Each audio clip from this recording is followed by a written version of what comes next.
Hey guys, Joe here, and in today's video we're going to talk about something I do that helps make good deals that you can apply to everything, but in specific we're going to talk about something that is in the vein of what this channel is about. Is that vague enough for you? Is it monitors at YouTube? Huh? Alright. Anyways, if you're new to the channel, thanks for checking it out. I really appreciate it. Did you know there's almost 900 videos on this channel?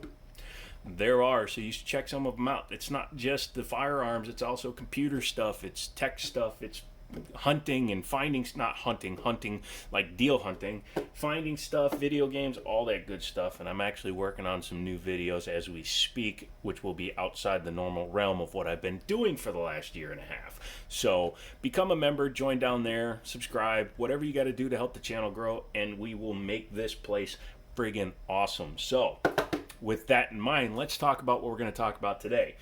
If you guys remember, I bought a Glock 19 and then I immediately customized it with a new slide, barrel, trigger, magwell, all that good stuff. And then I immediately sold it to Daniel, my shooting buddy. You've seen him in some of our range videos. I did that because, well, you know, I built it, I enjoyed it, it shot really decently, and then this came into the store. Excuse me. Rock Island TAC Ultra 2, 1911. It was a good deal. I said I wanted to get back into a 1911, so I did. I didn't regret that at all. I like Glocks, I love 1911s, but a little bit after we did that, and you've seen the video on this one, this guy walked into the store. It's changed a little bit from the video that you saw, again, up there. But this is a CMMG Banshee. It's a 9mm pistol caliber carbine. And as you can see, it's a pistol with a pistol brace, 10.5-inch barrel, came with the Romeo 5 optic. I had to put it back on because they took it off originally, and I need to add a 1/2-inch riser because I added mag pull flip up sights, but as you can see, they're not going to co-witness with the optic at that level. I also changed the front foregrip. It had a flat one with just a hand stop. I went with an angle foregrip. That's all you can do with a pistol caliber carbine. You can't put a vertical, otherwise a felony, so don't do that. But I did that and it was all good, and I've enjoyed the gun. Took it out once so far and shot it, and it shot really good. I'll be taking it out with my camera and my GoPro and probably doing a full video on it. But I got this because somebody bought it and they spent all their money on it and realized they shouldn't have spent all their money on it, and then I wound up getting it because they couldn't afford to keep it. That happens. It's not a bad thing to get a deal on something. Just keep your eyes open and you can always find deals. With that in mind, something else showed up at my buddy's place, not Liberty Arms, although they get hell of a deals, so check them out. But another buddy told me about this thing. This is a Glock 17 Gen 5, empty, with night sights. And I got it for a fair price because it was the same situation. And it's unfortunate when somebody goes out and spends a lot of money they don't have on stuff they shouldn't be buying. I am guilty of that. I will admit that wholeheartedly. I've done that myself, and it's something I don't recommend you do. But if it does happen, just know that I'm here for you. So message me before you do some weird stuff. Anyways, it came in its original box. Came with 2 mags. I had an extra mag because I bought a short mag for my Banshee. It had all of its back straps. It actually had one of the back straps on it, but I actually took it off because with the Gen 5 and no finger grooves, I actually like this better that way. But it came with all its original paperwork, cleaning tools, all that stuff. I took the gun lock out because I've actually been using the gun lock. I don't have a big standing safe, so I need to put the gun locks on the guns that I'm not carrying every day. Now that the box is out of the way, let's take a closer look at the pistol. This is the Gen 5. I've never owned a Gen 5 Glock. I've had Gen 3s and Gen 4s. My 19 was a Gen 4, so it had finger grooves. I think I like this better. Yeah. And it does use standard 17-round double-stack 9mm mags. As you can see, I got hollow points in there right now. But you can do cool stuff like base pads. I think this is a +2 or a +4. And that actually fits kind of flush. Or 33-round happy sticks. And this is actually to my Banshee as well. But that's the reason I bought this thing, was because it works with the same mags that the Banshee carries. So if I decide I want to go in the woods for some weird ass reason, I can go out into the woods with a Glock pistol and a Glock PCC, or Glock caliber, or a Glock mag PCC. You know what I mean. Glock doesn't make a PCC, and if they did, it would just look like, you know, this, but PCC shape. Overall, it's in really good shape. They probably only put a few mags through it, and that's fine. I don't mind that.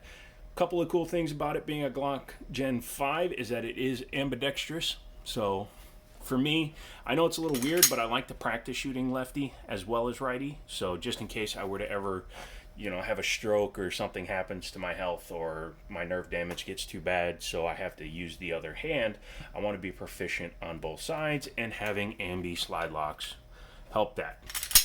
Only has rear slide serrations. I don't mind. I only grab from the rear anyways. Maybe I'll upgrade the slide at some point and do a custom slide like I did with the other gun. But if I did that, then I'd want to do a barrel and all that junk. Last time I sold my slide and barrel. If I do it again, I'm actually going to keep my slide and barrel. So let me know if I should change that. It came with Amerigo slights. It came with Amerigo slights, guys. It came with Amerigo. English is such a hard language for somebody that's been speaking it for 40 plus years. It came with Ameriglow night sights, and then a high vis front sight. So that orange is for high vis during the day, and then night sights for when it gets dark. Typically that's 100 to 125 when they're installed, so that's a nice add-on to have. MSRP on these is normally $549, and then you have your sights. I'm not saying how much I paid for it. I promised my buddy I wouldn't say.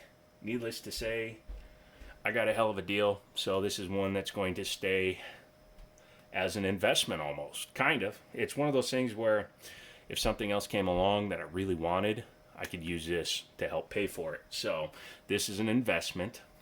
It's also an investment in the channel because I want to take this and the Banshee out and show the difference between a 5 and a 10.5 inch barrel. So, well, technically 4.5 inch barrel. What I like about the Gen 5 is that they eliminated the finger grooves. I'm not a huge fan of the finger grooves, personal opinion. It does have a generous undercut here that can actually be undercut more. I've seen some custom jobs, and Daniel's buddy at Liberty Arms, I'll have to see if he wants me to put his information in the description. If he does, I will. But we got a guy that does some pretty good stippling. He stippled Daniel's 19, so I'll put that on Instagram. Follow me, by the way. And maybe I'll get him get rid of this here. I don't really care for that. I like a smooth, rounded front down at the bottom there. Has the single slot Glock rail, so you can put your stream lights and all those good things on there. Because it's the full-length gun, you have a lot of options on what you can actually mount there. Slide lock, slide release is kind of flush, which they normally all are, but it's nice because for my hand anyways, I can just slap down on it, and it actually gives me pretty good purchase on it. Although I tend to ride that son of a gun because of my 1911, I ride the safety. I have to relearn how to shoot a Glock, but I don't like to put my thumb down too much because, I don't know, maybe I'll have to hold like that. No cuts here. Again, if I have them do the stippling, I'll probably have them put some accelerator cuts here as well as put some nice stippling there. Flush fit mag release, easily changeable if I want to. And of course the standard trigger safety, Glock safety trigger. Yeah, those words work. $70. I'm definitely changing this trigger. I'm going to go back to a Steel City Arsenal, which I did for the Gen 419. I'm definitely going to put one in here, flat face, and very, very much nicer than this. I'll go with the 3.5 pound connector and a flat face trigger, and yeah, that'll be the first thing I do to this just to make it more shootable. In terms of the trigger pull, it's not great. Glock is not known for having beautiful triggers. It's not known for being a 1911. Empty. 1911 just goes, yeah, no effort there. Where a Glock is just, and it's also because in a striker fired gun, when you pull the trigger, it's pulling the striker back enough, or it's pulling below so that it can release the striker. So it's doing more than one job. It's not technically a true double action trigger because it doesn't do anything once you pull the trigger, but people like to argue because whatever dude's name was, Mr. Glock himself, said it was a double action trigger. It's a modified double action, but I don't argue with people over it. But it's there. It's just, it doesn't feel great, so that's why I'm going to change it. The good thing about it is it's going to go bang every time. That's the important part. External extractor there, generous ejection port. So she's basically like every Glock ever made since Glock started, with just some improvements. Yeah, let's take her apart. Before we do that, obviously, I've been pulling the trigger for the last 2 minutes, so you should obviously be able to tell it's empty. Pull back your slide just a touch, drop your tabs, pull your trigger, and blob's your uncle. Gen 5 has a very nice stainless or steel or aluminum, but I think it's steel, double nested guide rod, and it is captive, which is a good thing. Barrel is your standard 9mm barrel. Like I said, it's been shot a bit, but it doesn't look like it's been shot a terrible ton. Looking inside the slide, you can see that's where the top of the chamber for the barrel stops when the gun goes back and the barrel is tilted up.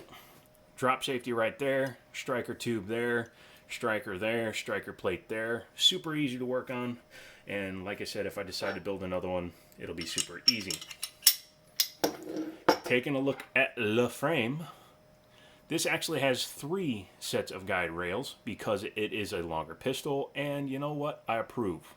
Technically, this set doesn't hold it, it just allows it to ride on it, but that's fine because it keeps it from wiggling between the 2 sets of rail.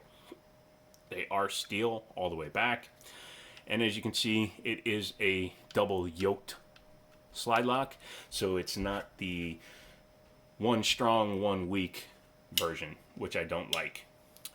Remington RP9 comes to mind. I think I mentioned it in one of the last videos too. Reassembly, you just put your barrel back in, take your guide rod, you can tell which end goes forward. It's usually the big end, but if you can't tell, just try fitting it and you will figure it out pretty quickly. You can see it goes really easily and nests down there. In fact, you need to pull it though and set it there. A lot of people will put it up at the top one, and then this thing is going like that, and then your gun doesn't go back together. Take your frame and your slide, start your rails, bring it back,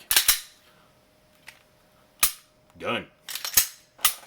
So, I guess the question is, move that out of the way, because we're talking about the old Glock, which doesn't fit.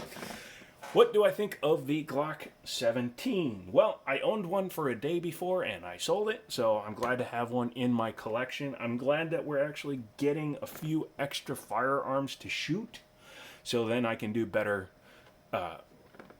comparisons. I almost said competitions, but comparisons. I do want to pick up more rifles as time goes on, and that's where you guys come in. So Liberty Arms, Google them, buy from them. That shows them that I'm doing good. Also, become a member, join, subscribe, all that stuff, because then the ad revenue will help us buy stuff for the channel. So if you become a member, you can directly influence what happens on the channel. If you just want to watch these videos, please keep doing that. I love that. I'm not asking for the world, but, you know, help out your YouTube friends. And, as always, I'll talk to you later.